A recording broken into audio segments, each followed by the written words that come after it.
Հարգելի բարեկամներ, շարունակում ենք մեր հաղորդումը եթերում արձագանք հեռուստաընկերությունն է։ Անցյալ ուրբաթ օրը Նյու Ջերսիի Օլդ Բրիջ քաղաքի շքեղագույն The Grand Mark-ի ճաշասրահում կազմակերպված էր դասախոսություն Հայաստանից ժամանած դիվանագետ, ազգային գործիչ, ազգային ժողովրդավարական բևեռի նախաձեռնության անդամ Արա Պապյանի հետ մի խումբ համակիրների կողմից։ Չնայած այն հանգամանքին, որ Միացյալ Նահանգների արևելյան շրջանում վերջին 1 տարում որևէ հայկական ձեռնարկ չէր կազմակերպված կորոնավիրուսի պատճառով, այնուամենայնիվ բավականին հայրենիքի հոգսերով մտահոգ մարդ էր հավաքվել երկրի ներկա եւ ապագա խնդիրները քննարկելու համար։ Հյուրասիրությունից հետո երեկույթը բացման խոսքով սկսեց նախաձեռնության անդամ Վարդան Հակոբյանը։ Այնուհետև ելույթով հանդես եկավ դեսպան Արա Պապյանը։ Ես Միացյալ Նահանգներում մարտի 6-ից եմ սկզբից եկա Լոս Անջելես եւ այնտեղ հիմնական իմ նպատակն էր համայնքի հետ տարբեր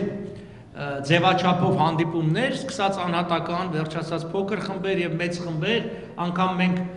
մարտ 16-ին հանրահավաք արեցինք այդ ձևերով շփվել եւ հարցերին պատասխանել, ինչպես նաեւ մեր դիրքորոշումը ցույց տալ։ Մասնավորապես մարտի 16-ի դիրքորոշումը բնականաբար վերաբերում էր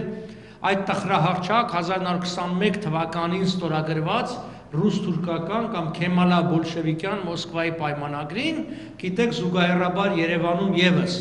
ազգային ժողովրդավարական բևեռը հանրահավաքել կազմակերպում։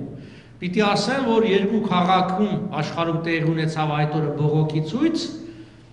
մեկը Երևանն էր, մյուսը Միացյալ Նահանգների Լոս Անջելես քաղաքը, որը շատ կարևոր եմ համարում, ինչու են կարևոր համարում, որովհետև մենք գտնում ենք, այսինքն մեր բևեռը, մեր համախոհները, որ Միացյալ Նահանգները բացառիկ կարևոր դեր պիտի ունենան մեր երկրի ապագայի մեջ, մենք շատ հույսեր ենք կապում այս հարաբերություններին, կկարողանանք իրականացնել թե ոչ, դա ուրիշ հարց է, միասին կքննարկենք, բայց մենք կարծում ենք, որ չգիտեմ, ցավոք սրտի այլընտրանք չունենք։ Նայենք այսօր ինչ է կատարվում Հարավային Կովկասում, որտեղ շատերը մեզ մեղադրում են, ասում են, որ բևեռը հակառուսական դիրքորոշում ունի։ Մենք չունենք հակառուսական դիրքորոշում։ Մենք մի կառույց ենք, պիտի նշեմ, վերկուսակցական համախումբ է, որը Հայաստանի մտահոգ քաղաքացիներ, հասարակական գործիչներ,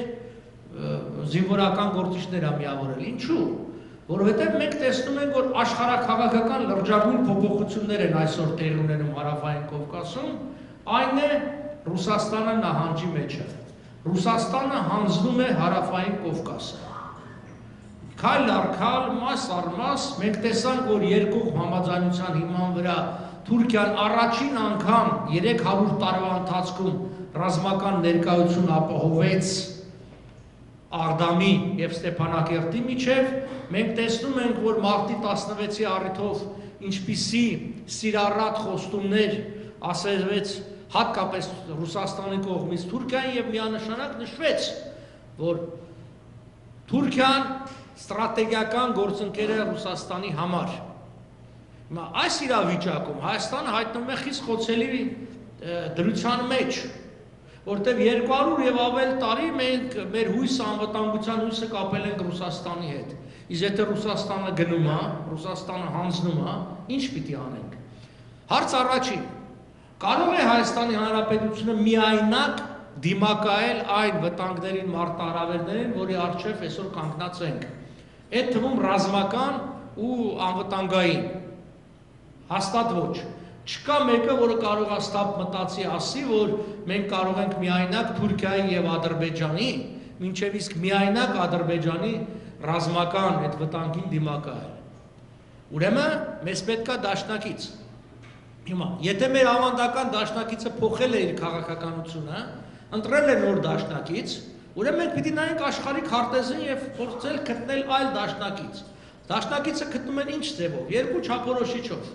Առաջին, այդ դաշնակիցը ի վիճակի է քեզ պաշտպանելու թե ոչ,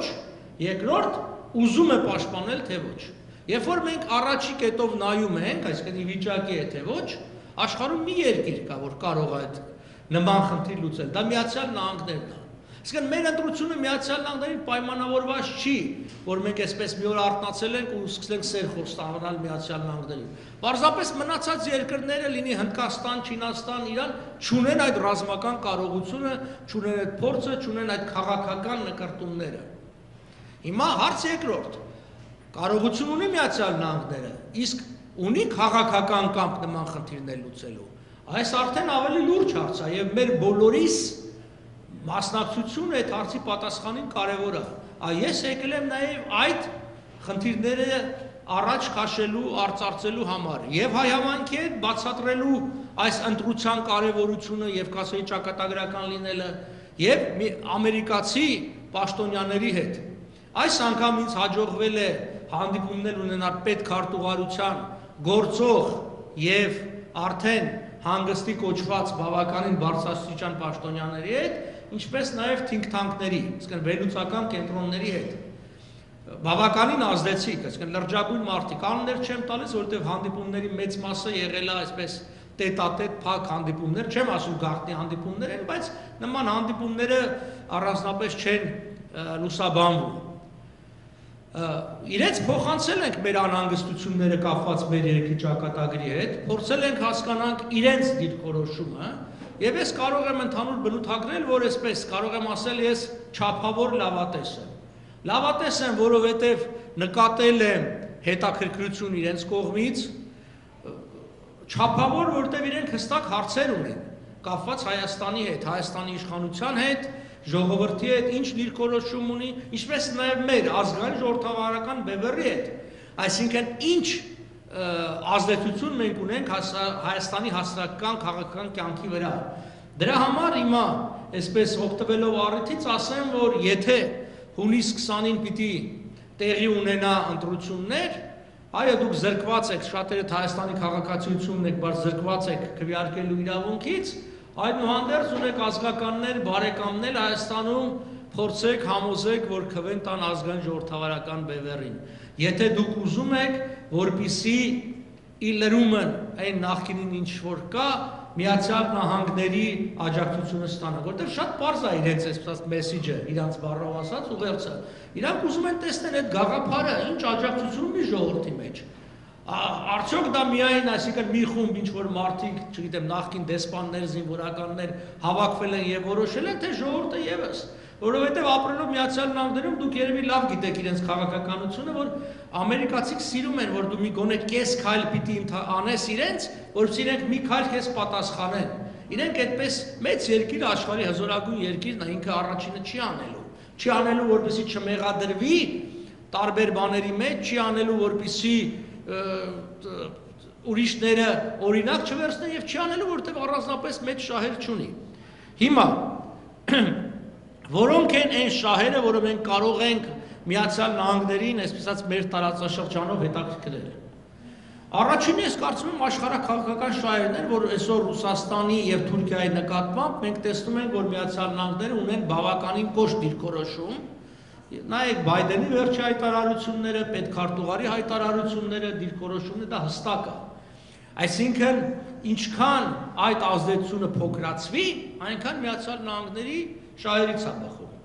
Հիմա բնականաբար Հարավային Կովկասը կարևորագույն շրջաններից է։ Վերջի հայտարարությունների մեջ Հարավային Կովկասը մշտապես շեշտադրվում է, գոնե հիշատակվում է։ Հիմա Հարավային Կովկասի, մասնավորապես Հայաստանի նկատմամբ ոչ մի երկիր, մեծ երկիր, այսպես ասած ինքնուրույն քաղաքականություն չի իրականացնում։ Քաղաքականությունը Հայաստանի նկատմամբ միշտ ածանցյալ է։ Այսինքն ածանցյալը իր քաղաքականությունից այլ երկրի նկատմամբ։ Այսինքն պարզ ասեմ, ինչ է դա նշանակում։ Այսինքն Ամերիկան, երբ որ Հայաստանի նկատմամբ պիտի քաղաքականություն որոշի, որոշում է իր քաղաքականությունից Թուրքիայի նկատմամբ, որոշում է իր քաղաքականից Ռուսաստանի նկատմամբ, որոշում է իր քաղաքականից Իրանի նկատմամբ։ Այսպես որտեղ ուղիղ ինքը որևէ առանձնապես շահ չունի։ Հիմա ինքը մտածում է հետևյալ ձևով. Եթե Հայաստանը շարունակելու է մնալ ռուսական շահերի սպասարկողը, ինչը մինչև այժմ եղել է, ուրեմն հույս չկա, որ Ամերիկան մեզ կօգնի։ Հիմա հարցը առաջանում, Ռուսաստանը մեզ կօգնի, այդ հարցին կարող ենք հետագայում մանրամասն պատասխանել, միանշանակ կարող ենք ասել ոչ։ Ռուսաստանը ոչ ցանկություն ունի, ոչ կարողություն ունի Հայաստանին օգնելու։ Եվ մենք դա տեսանք վերջի պատերազմի ժամանակ, տեսանք բազմաթիվ այլ դրսևորումներով։ Դրա համար մենք հիմա պիտի կարողանանք այդ առումով, այո, առանց, այսպես բացահայտորեն անդիմանալու Ռուսաստանին, մենք ասել ենք, մեզ մեղադրում են, ասում են, դուք ասում եք ռուսական բազան թող վեր գնա, մենք նման բան չենք ասել։ Մենք ասել ենք ռուսական բազան չպետք է լինի Հայաստանում եւ որևէ բազա այն բանից հետո եւ այդ մասն են մոռանում, երբ որ կստեղծվեն համարժեք, համապատասխան, պաշտպանական եւ անվտանգային կառույցներ ու միջոցներ։ Այդ երկրորդ մասը մոռանում են։ Բնական է, եթե մենք կարողանանք ստեղծենք նման իրավիճակ, ինչու մի որևէ օտար երկրի ռազմաբազա պետք է լինի Հայաստանում, որի նկատմամբ վստահություն չունենք։ Մենք օրինակ հիմա չգիտենք այդ բազան, եթե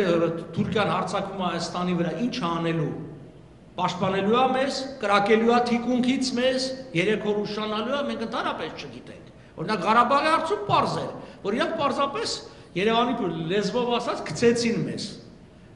Տարիներ շարունակ խոստանալով, այո, մենք զենք ենք ծախում, բայց թույլ չենք տա, որ պատերազմ լինի, այդ զենքը ձեր դեմ օգտագործվի, մենք տեսանք ինչ եղավ։ Այն 5000 երիտասարդի արյունը այդ խոստման վրա է, եւ սա մենք իրաց չենք տերելու։ Հասկանում եք, այս ամբողջ երկնքից չի ինգե, որ մարդիկ ասում են, այ եկան այդ 2000 քառակուսի կիլոմետրը փրկեցին, այո, բայց ով հրահարեց, Լավրովի պլանը Սորոսը չի գրել, ասում են Սորոսն է եղավ, Լավրովի պլանը Լավրովն է գրել։ Հասկանում եք, սա է իրականությունը, որտեղ Ռուսաստանի շահը,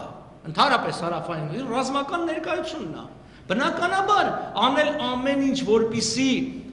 դու ստիպված լինես ընդունել մի ծրագիր, որին դեմ էր։ Բնական է, որ քեզ կանգնացնում են թուրքական յաթաղանի եւ ռուսական սապոգի ընտրության առաջ, դու միշտ էլ սապոգն ես ընտրում։ Բնական վիճակ է, որտեղ կյանքը թանկ բան է։ Բայց ով է քեզ կանգնացնում նման ընտրության առաջ։ Հենց այդ նույն սապոգի տերը։ Այ հիմա Հայաստանում ինչ է տեղի ունենում Սյունիքում։ Այսինքն դիմաց ընտրությունները առիթով պիտի ստեղծել հակա անկախական, հակա, այսպես ասենք, ինքնուրույն ինքնիշխան պետության տրամադրություններ ոնց է արվում։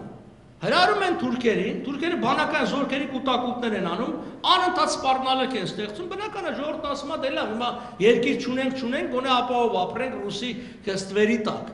Բայց այդ բանը ակնհայտ է, չէ՞ որ ինքն է ստեղծում։ Այդ դրա համար է մենք պիտի դուրս գանք այս ռուս-թուրքական երկության դաշտից, որ մեզ անընդհատ այդ դաշտի մեջ են։ 100 տարի առաջ գուցե եւ ուրիշ էր վիճակ, այն որ ասում անգլիական նավերը չեն կարող բարձրանան հայկական լեռները, ճիշտ էր։ Գոյություն ունի ռազմական տերմինաբանություն power projection, այսինքն երբ որ դու կարող ես որոշակի տարածության վրա զորք տեղափոխել, զենք տեղափոխել, ռազմական ուժ ներկայացնես։ 100 տարի, 200 տարի առաջ դա հնարավոր չէր։ Այսօր դա հնարավոր է։ Այսօր դա, ուրեմն այսօր բացի այդ երկու երկրներից կան այլ խաղացողներ։ Հիմա Եվրոմիությունը չունի բավարար ռազմական ուժ եւ բավարար ռազմական ինքնուրույնություն։ Դրա համար էլ եկան կանգնեցինք Միացյալ Նահանգների վրա։ Եվ այստեղ շատ կարևոր է հայկական լոբիստական խմբերի գործունեությունը, հայ համայնքի ձեր բոլորի, որտեղ իմ բոլոր հանդիպումների ժամանակ ես որ ամերիկացի պաշտոնյաներին Վաշինգտոնում հանդիպում էի, իմ այսպես ասած ուղերձը հետևյալն էր. այո, ցեղասպանությունը կարևոր է ճանաչումը, the recognition is important, but the prevention is more important. Այսինքն, այսօր ցեղասպանության կանխարգելման հարցն է կարևորը մեզ։ Ճանաչելը իր հերթին կարևոր է, բայց որն է ավելի կարևոր։ Իհարկե կանխարգելումը։ Եկեք հասկանանք մի բան, որ սա օդային խոսակցություն չի։ Այսինքն, եթե ռազմական բախում ալնում Հայաստանի եւ Թուրքիայի միջեւ, որը չի բացառվում եւ շատ հավանական, հա, եւ մենք չենք ունենում դաշնակից, դա ցեղասպանության նման մի բան ալնում։ Երևանի փողոցներում շատ դժվար ալնելու կռվել թուրքական տանկերի դեմ, հասկանում եք, կամ նրանց բայրակդարների դեմ։ Եվ որևէ մեկը թող դա չհամարի, որ հնարավոր չի։ Ոնց որ ասում են հնարավոր չի, որ հարձակվեն բանի վրա, Ղարաբաղի վրա, ոնց հնարավոր եղավ։ Հիմա մարդիկ դիմել են դատարան, ասում են 50-ից 800 միլիարդ դոլարի հայրեբես փող են պարտք, որտեղ չարաշահել են Ղարաբաղը օգտագործել են, փողը չեք կարող տակ Սյունիքով կվճարվեք, Սյունիք դու Գյոբչան, Սևանը կտակ այդ պարտի դիմաց։ Գտնում են ձևական արդարացում, սկսում են պատերազմը։ Հիմա հարց եմ տալի, այդ դեպքում մեզ ով է պաշտպանելու։ Մենք երբ որ հաստատենք չենք կարող։ Այ հիմա գալիս ենք էլի նրան, եկեք ուրեմն փորձենք, էլ եմ ասում փորձենք, շատ հավանական է, Մենք այսօր ունենք օբյեկտիվ եւ սուբյեկտիվ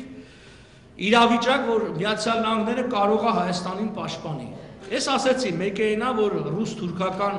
Ռուսաստանի եւ Թուրքիայի դեմ առանձին առանց ամերիկան որոշակի լարված հարաբերություններ ունի եւ տեսնում ենք։ Մեկը դա է։ Մյուսը այն է, որ այս նույն ցեղասպանության ճանաչումը բավականին մոտեցել ենք եւ եթե իսկապես Բայդենը դա արտասանի, դա մի քայլ եւս կլինի, որ մենք կարողանանք այսպես prevention-ը, կանխարգելման հարցը բարձրացնենք։ Եվ կա նաեւ ուրիշ հարց, որով ես երկար տարիներ զբաղվել եմ, էտել ենք փորձում արծարծել, դա ամերիկյան պարտավորություններն է հայ ժողովրդի եւ Հայաստանի նկատմամբ, մասնավորապես Woodrow Wilson-ի իրավարար վճիռը, որը եւս շատ կարեւոր հարց է։ Ես մի դեսպանետ էի ամերիկյան խոսում, ես ոնց ասած մի գաղտնիքը բացենք սահմանների մասին, ես ասեցի դուք ինչ սահմանի մասին եք խոսում։ Ասես դե ինչ սահման է, սովետական սահմանները։ Ասեմ, բայց դա անօրինական սահմաններ է, չէ՞։ Օրինական սահմանը Ուիլսոնի սահմանն է։ Դե ասենց գլուխն է թափահարում, ասում եմ, որ մենք դիմենք դատարան, որն ալնելու Ամերիկայի դիրքորոշումը։ Իրանք խոսում են, երբ որ ասում են սահման, սովետական սահմանները։ Ասում են, it's a tricky question։ Արդեն ինքը չի կարող հստակորեն ասի ոչ, որտեղ եթե դատական որոշում է կայացվում, որ Ուիլսոնի իրավարար վճիռ ուժի մեջ է եւ դա, ասում են, law of the land, այս երկիրը բան օրենքը, Ամերիկան երկիրը չի որ ասած թքած ունեմ այդ օրենքի վրա, ես իմ շահ էսպես անեմ, ստիպված պիտի ինչ-որ մի ձևով հարմարվի։ Ուրեմն նաև ունենք իրավական այդ դաշտը։ Առնվազն ունենք տարբեր հիմքեր, որի շուրջ կարող ենք քաղաքականություն իրականացնել։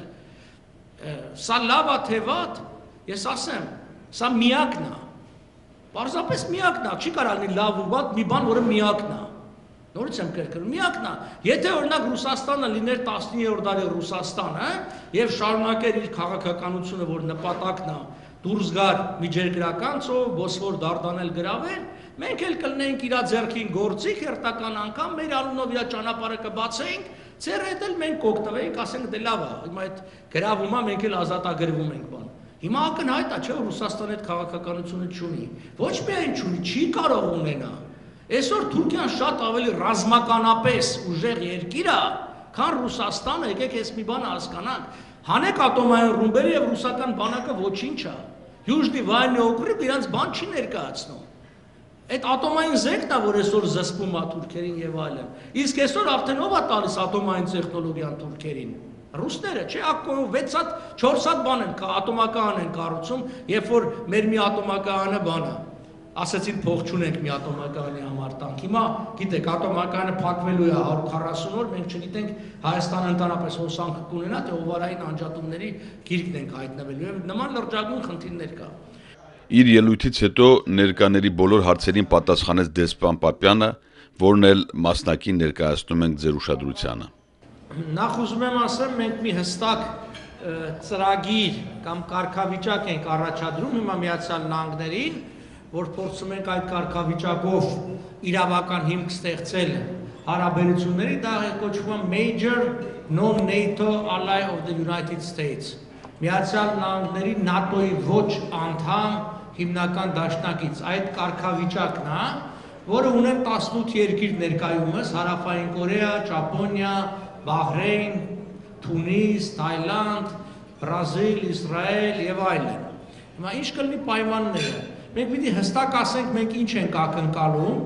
այսինքն մենք նման դաշնակցային կարգավիճակ ենք ակնկալում, որը նշանակում է անպայման չէ ռազմական ներկայություն Հայաստանի մեջ, բայց բնականաբար Միացյալ Նահանգները կարծում եմ, որ պիտի ուզենան եւ դա բնական է, որ Հայաստանի վրա այլ երկրների ազդեցությունը, մասնավորապես ռուսական ազդեցությունը լինի ավելի պակաս, որը ինքնըստինքյան իրենց հիմնական կարծում ենք շահը դա պիտի լինի։ Ուղղակի պահանջներ չի դրվի մեր առջև, օրինակի համար ես կարծում եմ, գոնե այն պահը, քանի դեռ որևէ փաստաթուղթ չի ստորագրվել, օրինակ ռուսական ռազմաբազայի կարգավիճակի փոփոխություն եւ նման բան, մենք ինքներս այդ հարցը բարձրացնում ենք, ասեմ ոչ թե այն առումով, որ ռազմաբազայի հեռացում Հայաստանից, ինչպես շատերը փորձում են, այլ կարգավիճակի փոփոխություն մենք հասկանում ենք ռազմական ծախսերի փոխանցում Ռուսաստանը։ Երևի քչերդ գիտեք, որ ռուսական ռազմաբազայի ծախսերի 62%-ը Հայաստանում իրականացնում է Հայաստանի Հանրապետությունը։ Այսինքն աշխարհում չլսված մի բան, որ այսինքն քո երկրում ռազմաբազա են դնում, փոխանակ վճարեն,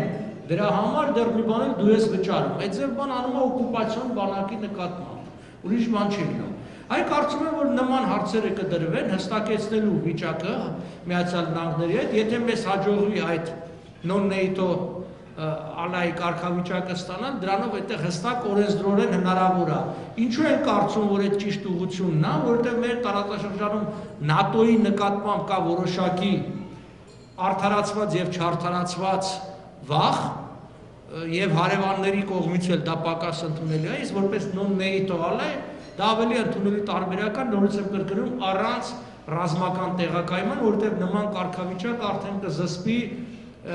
Թուրքիային Հայաստանի նկատմամբ գործողություններ անելուց։ Ուրեմն մենք գալիս ենք նրան, ինչ որ ես այս քանի օր անդադ ասում եմ, ներդրում արեք պետակաշինության մեջ, այն որ ասում են nation building, այստեղ այդ nation բառը է, պետականաշինության, որտեղ ձեր բոլոր մյուս ներդրումները ջրագից, կոյուղագից, դպրոց, մանկապարտեզ այդ կորելու են, ինչպես կորել են հիմա, որտեղ եթե դուք պետություն չեք կառուցում, այդ բոլորը ոչ մեկի պետք չի, կամ դուք օգնում եք մարդկանց, որոնք իրենց պարտականությունները կատարելու փոխարեն այդ գումարները յուրացնեն, կամ կառուցում եք, որը մնում է վաղը թշնամու։ Արցախի օրինակ ամենապարզ օրինակն է, այսինքն այ հիմա դիմացը 3 ամիս հետո ընտրություններ է։ Օգնեք այն ուժերին, բնական է, ես հիմա քարոզեմ ազգային ժողովրդավարական բևեռի համար, բնական է, բայց դուք էլ օգնեք այն ուժերին, որոնք գտնում եք, որ պիտի կան, այսինքն առաջին հերթին պիտի պետությունը կառուցվի։ Քանի դեռ քաղաքական իշխանության հարցը լուծված չի, այս դրսի օգնությունը ոչ մի բան չի կարող տա։ Որտեղ ասենք 10 միլիոն, միջինը 10 միլիոն դոլար հավաքում Հայաստանի հիմնադրամը, դա ընդամենը 10%-ն է պարգևավճարների մեկ տարվա։ Այսինքն դու ունես նորմալ կառավարում, կարաս այդ պարգևավճարները չունենաս, եւ 10 անգամ ավել փող գնա օգնության, եւ անգամ այդ Հայաստան հիմնադրամի պետք է չլինի։ Եվ լիքը նման բաներ կա։ Այ 3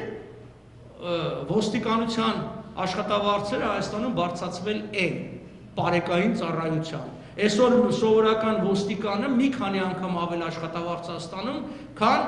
դոկտոր պրոֆեսորները։ Այս այն հարցի պատասխանը, որ գիտությունը ինչ վիճակը, մենք ունենք պոտենցիալ, պոտենցիալ կներեք, եթե մենք այսօր գիտության վրա տարեկան մեր բյուջեն 26,000 միլիոն է, իսկ մի բայրակդարը 30 միլիոն դոլար է, ինչ կարաս անես այդ գումարով, ոչ մի բան։ Էդի հազիվ ջերուցման վարձերը մուծես այդ շենքերի, մի քիչ էլ այսինքն պահակի աշխատավարձ տաս բան անես։ Հայաստանում գիտությունը ապրում է երկու բանի վրա՝ մարդկանց անձնվեր նվիրումի, որոնք մարդիկ պատրաստ են գործ անել, եւ դրսից ինչ-որ օգնությունների, միտեղ ինչ-որ մի հատ գրանտ կպցնեն, միտեղ ինչ-որ մի հատ Սփյուռքայի ամոզեն փող տան, միտեղ, չգիտեմ, մի հատ Մոսկվայի մեծը հարուստ է, բայց պետական ֆինանսավորում մենք չունենք լուրջ, եւ առ այսօր չունենք։ Իմիջիալոց ասեմ, որ դա էլի է կրճատվում։ Այսինքն երկու ոլորտ կա, որ մեր մոտ էս տարի բյուջեն ավելանում է, դա ոստիկանությունն է եւ մեկ էլ բանի, պետական ծախսը, ասենք պարլամենտ եւ այլն։ Մնացած բոլոր ոլորտները, ներառյալ բանակը կրճատվում է, բանակի ծախսերը եւ գիտությունը։ Այդ չկա ֆինանսավորում, չկա ոչինչ։ Այսօր գիտությունը շատ թանկ հաճույք է, չի կարող առանց ներդրումների, մասնավորապես օրինակի համար մեր մոտ գիտեք միջուկային ֆիզիկան ինչ զարգացած էր եւ այլն։ Ամեն մի փորձարկումը բան է, հիմա մենք ինչ ուղղությամբ պիտի զարգանա։ Բնական է, ես կարամ ասեմ բանը, պիտի զարգանա մի լավ բան կա, knowledge based, գիտելիքահեն, հայերեն այդպես է թարգմանում, բայց դրա համար պիտի համապատասխան կառույցներ լինի։ Այսօր մենք դա պատրաստ չենք։ Այսօր մենք ունենք հրատապ խնդիրներ լուծելու։ Մենք ունենք պաշտպանական խնդիրներ լուծելու, որը մենք պիտի լուծենք երկու ճանապարհով։ Մեկը ես արդեն խոսեցի, դաշնակիցներ գտնելու միջոցով, իսկ մյուսը հսկայական ինչ որ կարանք միջոցներ ուղղորդելու, չգիտեմ, նոր զինատեսակների վրա եւ ճիշտ ծախսելու վրա։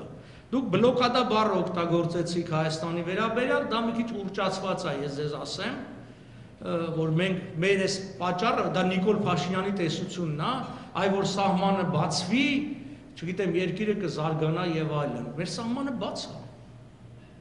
Տարեկան Թուրքիայից 300 միլիոն դոլարի ապրանք է գալիս Հայաստան։ Այդ որտեղից է գալիս։ Գալիս է Վրաստանով։ Մենք տարեկան 3 միլիոն ենք արտանում, ուղի 100 անգամ քիչ, ինչու՞։ Արտանելու բան չունենք։ Այսինքն խնդիրը սահմանը չի, եթե իրանք կարողանում են փոքր շուկայում 300 միլիոն դոլարի ապրանք ծախել, իսկ մենք չենք կարողանում 3 միլիոնի ծախել, ուրեմն դա սահմանի խնդիրը չի, որտեղ այդ Վրաստանով գնացող ճանապարհը, որ ընդամենը 8-ից 12 ժամ է երկարացնում բեռնափոխադրումը եւ ապրանքի վրա չնչին ազդեցություն է ունենում, որտեղ այդ 7-800 դոլար լրացուցիչ ծախսը մի տրակի վրա ոչինչ չի փոխում։ Ուրեմն մենք գալիս ենք նրան, որ մենք կարող ենք արտադրել մրցունակ ապրանք եւ բանենք։ Եվ այստեղ էլի գալիս ենք քաղաքական իշխանության խնդիրը։ Այսինքն կարող է պետությունը քաղաքական կամք ունենալ եւ ներդրողների համար ստեղծի հավասար պայմաններ, որ ներդրողը գա ոչ թե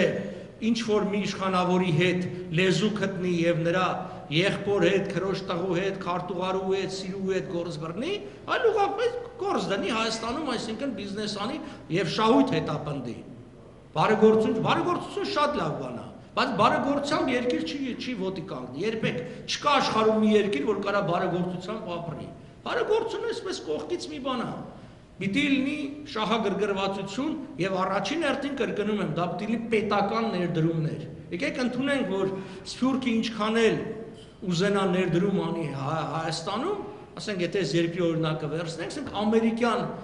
ներդրումը պետական մի ինչ-որ ձեռքի շարժումը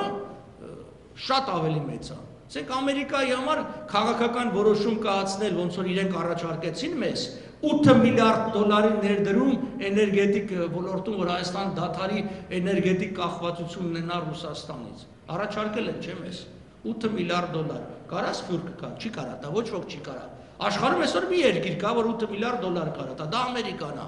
Ինչի չենք ընդունել։ Այդ ուրիշ հարց է, որովհետև այդ մարդիկ սպասարկում են ոչ թե Հայաստանի շահերը, այլ սպասարկում են կոնկրետ Կրեմլի շահերը, որտեղ այդ 8 միլիարդ դոլարի ներդրումը բերել էր էներգետիկ անկախության Հայաստանի, էներգետիկ անկախությունը բերել էր քաղաքական կախվածության թուլացման եւ այլն եւ այլն։ Հիմա 26 թվականին ատոմակայանը պիտի փակվի, 26-ին, բայց արդեն հիմա եթե չի փակվել, այս առաջիկա օրերին փակվելու է։ Եվ փակվելու է 4 ամիս։ Դրանից հետո կբացվի, մենք չգիտենք, կբացվի թե չէ։ Հայաստանում 1 կիլովատ ժամը 48 դրամ է, տարածաշրջանում ամենաթանկ էլեկտրականությունն է։ Եթե ատոմակայանը չաշխատի, կդառնա 108 դրամ։ 2.5 անգամ կթանկանա։ Այսօր մեր տնտեսությունը չի կարողանում այդ բեռը տանի, էներգետիկա այդ բեռը։ Իսկ ոչ մի ռեստորան չի կարող, այսպես մարդ ընդունի լույսը վառի։ Իսկ եթե այսօր գնում են մարդիկ վարձում են, ենթադրենք հարսանիք անելու վարձի համար 500 դոլար են տալու, վաղը տալու են 1000, որովհետև թանկանալու ամեն ինչը էլեկտրականության հետ կապված։ Հիմա մենք խոսում ենք Ամերիկայի կարևորությունը անվտանգության հարցով, բայց եկեք նայենք նույն, ասենք, էներգետիկ անվտանգության, տնտեսական զարգացման։ Այդ բիլիարդներն ու միլիարդները, որ պիտի դրվի տնտեսության մեջ, ով կարող է։ Այստեղ արդեն կարամ նաև մասամբ Չինաստանը, բայց էլի երբ որ մենք խոսում ենք տեխնոլոգիական ներդրումների մասին, պիտի հասկանանք, որ դա Միացյալ Նահանգներն է։ Իսկ Հայաստանի նման փոքր երկիր 1-2 լրջագույն, այսինքն ներդրող Հայաստանում հայտնվի, բավականին լավ մենք IT ոլորտ ունենք, այսօր բավականին լավ զարգանում է, բավականին լավ մշակումներ ունենք, բայց դա ավարտին չի հասցվում։ Այս ամբողջը գալու է նրան, որ էլի քաղաքական ղեկավարությունը պիտի գտնի լուծումներ եւ այդ որ ասում եք, որ նեք վարչապետ ինչ կանե, ասեմ ինչ կանեմ, ես էլ ասեմ։ Ես ոչ թե կպատասխանեմ, ոչ թե կդիմագրավեմ այն մարտահրավերներին, որին պետության առաջ են ծառացած, այլ ես կձևավորվեմ իմ անվտանգության միջավայրը, բացատրեմ դա ինչ է նշանակում, որով ես երկար տարիներ զբաղվել եմ, բայց մեր պետությունն էլ ինձ խանգարել է։ Թուրքիայի ներսում, Ադրբեջանի ներսում կան էթնիկ եւ կրոնական խմբեր, որոնք խիստ թշնամական վերաբերմունք ունեն կենտրոնական իշխանության նկատմամբ։ Այսինքն դու վատ հարաբերություններ ունես Թուրքիայի եւ Ադրբեջանի հետ, ձևավորի լավ հարաբերություններ այդ պետության ներսում գոյություն ունեցող կազմակերպված խմբերի հետ։ Դրանք միլիոնավոր մարդիկ են, ոչ թե 100,000, միլիոնավոր մարդիկ են։ Ծախսի 2 միլիոն դոլար քանդի ներսից Ադրբեջանը, ծախսի 12 միլիոն դոլար քանդի ներսից Թուրքիան։ Այդ էլ քեզ անվտանգության խնդրի լուծում։ Մանրամասները իհարկե ոնց է տեղ ունենալու Ռուսաստանի նահանջը, տարբեր ենթադրություններ կարող են լինել, հիմա խոսենք փաստերի մասին, ինչ տեղի է ունեցել, չէ՞։ Նոյեմբերի 9-ին ստորագրվեց երրակողմ հայտարարությունը, որը Լավրովի պլանի վատ տարբերակն է։ Նոյեմբերի 10-ին ռուս-թուրքական երկկողմ համաձայնագիր, որի հիման վրա թուրքերը ռազմական ներկայություն ապահովեցին հարավային Կովկասում։ Այն դեպքում, երբ որ թուրքերը եռանախագահության մեջ չկային, Ֆրանսիայի եւ Միացյալ Նահանգների փոխարեն, եւ իրանց բերեցին ռուսները։ Այդ մի քայլ ոնց արվելու, այդ է։ Իսկ սիրուն փաստաթղթեր են ստորագրելու եւ մաս-մաս տալու են։ Մյուսը, ասենք ինչ կարա տեղի ունենա։ Հիմա մեղրու միջանցքը։ Ինչա մեղրու միջանցքը։ Դա միջանցքը, որը թուրքական աշխարհը կապում է իրար հետ։ Այսինքն ամբողջ Միջինասիան, Ադրբեջանով եւ Թուրքիան։ Էդի հենց կապում է, դա նահանջի ձևով։ Ոնց է արվում։ Այդ միջանցքը վերահսկում է ռուսական ՖՍԲ-ն, ռուսական ԿԳԲ-ն։ Մենք այնտեղ մուտք չենք ունենում, մերը չի։ Նիկոլ ինչ ուզում է ասի, եթե այնտեղ դու իրավունք չունես ոստիկան դնելու, եթե այնտեղ դատաքննություն իրականացնելու է ռուսական ՖՍԲ-ն, այդ նշանակում այլևս դա Հայաստան չի։ Չէ, ով է, ում օրենքներն է գործելու։ Սրա մասին է խոսքը։ Այդ ձև ալնելու, այսինքն հիմա Սյունիքի շուրջ աղմուկ է, վտանգ եւ այլն։ Հեսա մի հատ երկրորդ բազան կբացեն, էլ այդ նույն կարգավիճակով կտան իրավիճակ, որ ինքը վերահսկի։ Դեմ լնենք, չգիտեմ, դժվար է, որտեղ անվտանգության խնդիր կա։ Այսինքն քեզ կանգնացնում են մահվան եւ ստրկության ընտրության առաջ, մարդիկ ընտրում են ստրկությունը, հասկանալի է։ Անկամ ստրուկն է ուզում ապրել։ Բայց այդ ձև էլ իրանք դնում քո առաջ։ Մենք էլ ասում ենք, եկեք դուրս գանք այդ ընտրությունից։ Գուցե ինչ որ մի բան ստացվի։ Ազատ աշխարհ կա, եկեք մի հատ նայենք այդ ազատ աշխարհին։ Ինչի մեզ պետք է անընդհատ այդ թուրքական վախով, թուրքական վտանգով պահեն այդ վիճակի մեծ ստրկացած վիճակի մեջ։ Բնական է, հասկանալի է, ես հասկանում եմ այն գյուղացուն լինի Արցախում կամ Սյունիքում, որ իր համար այդ ռուս զինվորը այսօր Աստված է։ Որտեվ այնա տեսան Կարմիր շուկայից այն 48 տարեկան մարդը տնից դուրս եկավ, հաջորդ օրը վառած գտան։ Որտեվ թուրքը բենզին է լցնում եւ վառում է հայերին 21-րդ դարում ռուսական բանակի վերահսկողության տակ։ Միջալ Պուտինի ստորագրությունն էլ դրած է այդ թղթի տակ, որ ինքը երաշխավորն է։ Մենք կարող ենք Պուտինից ինչ-որ մի բան պահանջենք, ասենք, որ բա դու երաշխավորում ես, բա դու առաջի կետով նշել ես, որ բաները կողմերը մնում են իրենց դիրքերում, երրորդ, չորրորդ կետով ավելի շատ հող ես մեզ հանձնել տվեք, 4.500 քառակուսի կիլոմետր, քան իրան գրավել են 3.500-ներ։ Բայց ինչ է ստիպում այդ բանն անեն։ Այդ ձև հանձնելու եք։ Ստիպեցին, չէ, 4.500 հանձնեցին։ Հիմա ստիպում, այդ ձև են ստիպելու, ո՞նց են ստիպելու։ Ասել են գազը կթանկացնենք։ Ասել են գազը կանջատենք, ատոմակայինը վթար տեղի կունենա ատոմակային։ Մի բան դժվար է խեղճ ու կրակ բանին ժողովրդին վախացնելը։ Ասում են հասարակ մի բան են, օրենք են ընդունում, որ Հայաստանի վարորդական իրավունքները չեն կարող Ռուսաստանում այլևս գործեն։ Բան, օրենք են, նոր են, օրենք էլ չէ, օրենքի կետ են փոխել։ Ու տասնյակ հազարավոր հայեր մնացել են առանց հացի, որտեղ այլևս չեն կարող վարորդ աշխատել։ Ասում են, այ դու պետք է գնաս, նորից քննություն տաս, լեզվի քննություն պետք է տաս, էս պետք է տաս, այն պետք է անես։ Բոլորին թույլ են տալի։ Բելարուսների, կիրգիզների, հայերին չէ։ Գիտեք ինչ են ասում, ասում են, պետք է Հայաստանում ռուսերենը մի պետական լեզու։ Ասում ես, չէ, ուրեմն բան, ես էլ քո վարորդներին չեմ թողի մոտ քշեն։ Թող ասում սովից կմեռնեք։ Ժողովուրդն ելնում է իշխանության դեմ, ասում է վախպեր, սոված ենք, բան արեք, գնացեք ինչ ասում է, համաձայնեք, գոնե մի քիչ գործ ունենանք, բանենք։ Հիմա ժողովուրդն մենք փորձում ենք համոզել, որ ժողովուրդ ջան, մենք ասում ենք ձեզ, դուք ձեր քրտինքով աշխատող եք, եկեք ստեղծենք մի վիճակ, որ ոչ թե գնաք անօրինական ռուսական այդ տափաստաններում ձեր փողն աշխատեք, այլ գնաք օրինակ նույն Եվրոպայում, ոնց որ գնում են մյուսները։ Եթե մենք չենք կարող դեռևս ապահովենք մեր երկրում բարեկեցիկ աշխատանք, բայց թող ինքը գոնե գնա, ասենք, չգիտեմ, լեհերը ոնց էին մի շրջան, լեհերը գնում էին Բրիտանիա էին, գնում Ֆրանսիա, աշխատում էին, հիմա մյուսները գնում են Լեհաստանին, այդ անեն, գոնե այդ մարդիկ ման կլնեն, ավելի կաշխատեն եւ ավելի ապահով կլնեն, ինչ որ բժշկական ապահովագրություն կունենան, հազար տեսակի ձև կա։ Տեսեք, եթե մենք մի հատ Միացյալ Նահանգների հետ մի հասարակ համաձայնագիր գանք, որ այն բժշկական ապահովագրությունը, այդ թվում նաև պետական այդ Medicare, բան եւ այլն, որ դա ընդունելի լինի Հայաստանի բժշկական ծառայությունների համար, այսինքն դրանով հնարավոր լինի վճարել եւ հատուցումը, որ նրանք բաներ ունեն տարբեր երկրների հետ։ Ես վստահեցնում եմ չլինի մի 5000 հոգի այսօր Ամերիկայից թոշակառու կգնա Հայաստան ապրելու, եթե իմանա, որ ինքը ստանալու է նման անվճար եւ նման մակարդակի բժշկական ծառայություն ինչ որ Միացյալ Նահանգներում։ Ես մի մարդ եմ տեսել Լոս Անջելեսում, ասում ինձ միակ բանը որ ստե պահում է, թոշակառու մարդ, ասում է ես $800 եմ ստանում, կինս $800 է ստանում, $1000 տան վարձ եմ տալի, մի կերպ ապրում ենք։ Ինչ եք մնում, ասում է բժշկական բանը։ Այդ բժշկական հարցը լուծվի Հայաստանում, այդ մարդիկ գալու են Հայաստան ապրել եւ երկու հոգով ծախսելու են այդ $1000-$1800 կամ $1600 ծախսել են, որը արդեն շուկա է։ Ուզում ասեմ դա մի քայլ եւ ինչ որ տնտեսության բարելավում մի քիչ։ Էցեւ աղյուս պիտի բան անենք, ուրիշ երկրները ոնց են արել։ Կամ պայմանագիր են ստորագրել երկրի հետ, որ իրանք արտոնյալ պայմաններով կարան ապրանք ներմուծեն։ Ինչ ամերիկացիք պատմում էին, որ պատերազմից հետո երբ 5 սերունդով որ այստեղ ապրել եք, ասի, օրինակ ճապոնական ապրանքը Ամերիկայում համարվել է անորակ ապրանք։ Պատերազմից հետո դա ամեն անորակ ապրանք, որ չինականն էին ասում։ Դա եղել է ճապոնականը։ Բայց քանի որ Ամերիկան գտել է, որ ինքը պիտի Ճապոնիային օգնի, ամեն ինչ արել է, որ այդ անորակ ապրանքը վաճառվի այս երկրում, վաճառվել է, անորակը դառնա որակյալ։ Նույնը արեցին Կորեայի հետ, նույնը այսօր Չինաստանն ալնում։ Մենք ինչ եք 2.5-3 միլիոն մարդ ենք այդ երկրում մնացել, ինչ դժվար է։ Երկու հատ թափով գործարան կառուցես,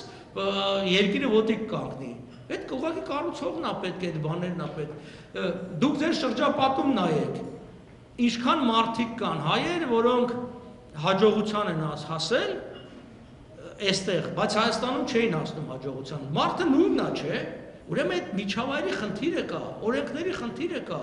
Երբ որ 20 թվականին Հայաստանի մանդատի հարցն էր քննարկվում, Ամերիկան ցավոք սրտի հրաժարվեց։ Իհարկե դա փորձում են շատերը ներկայացնել, որ վատ է, վատ չի։ Ես գտնում եմ այդ 20-25 տարին, եթե Ամերիկայի նման մի հատ երկիր հիմա մանդատ կոչեք, խնամակալություն կոչեք, ինչ որ մի բան կոչեք, Հայաստանի վրա տարածի, այդ թվում նաև ներքին կառավարմանը օգնի, այսինքն իրավապահ համակարգը, այսինքն օգնի, չգիտեմ, մյուսը կայանա, թողել այդ անցումային շրջանում ոտի կանգնենք, ինչ դա էլ ամերիկյան շահերից էլ է բխում, որտեղ ամերիկացիների համար շատ պարզ է, ինչքան երկրները ծաղկում, դեմոկրատական զարգացած, այնքան իր համար լավ, շատ պարզից բան է, եւ իր համար թանկ չի նստելու, այդ success story-ն իրան պետք է մեր միջին արևելքում, մենք էլ դառնանք այդ առավել եւս կրկնում եմ, Ամերիկան մեր երկրի նկատմամբ ունի գրավոր պարտավորություններ, ստորագրած եւ կնքած, դա էլ այդ հարցն էլ պիտի բարձրացնենք, որ դրանից չկարողանան խուսափել։ Դուք ստորագրել եք, որ այս հողերը մերն է։ Դուք պետք է անեք, դե լավ, այսօր չեք գտնում, այն որ ասում են Թուրքիայից լավ եք։ Դե լավ, դրա փոխարեն եկեք հələ մի քիչ օգնեք տնտեսությունը ոտի կանգնի, եկեք օգնեք, որ պատերազմ չլինի Թուրքիայի հետ, եկեք այս հարցերով օգնեք, երկիրը ոտի կանգնի եւ մինչեւ մյուս հարցերը։ Քայլ առ քայլ այդ խնդիրները լուծելիք են։ Սա մի փաստաթուղթ է, որը ստեղծվել է Ազգերի լիգայի Հայաստանի սահմանները որոշող հանձնաժողովի կողմից, այստեղ տեսնում եք 4 երկրի անունը, Բրիտանական կայսրություն, Ֆրանսիա, Իտալիա եւ Ճապոնիա, սա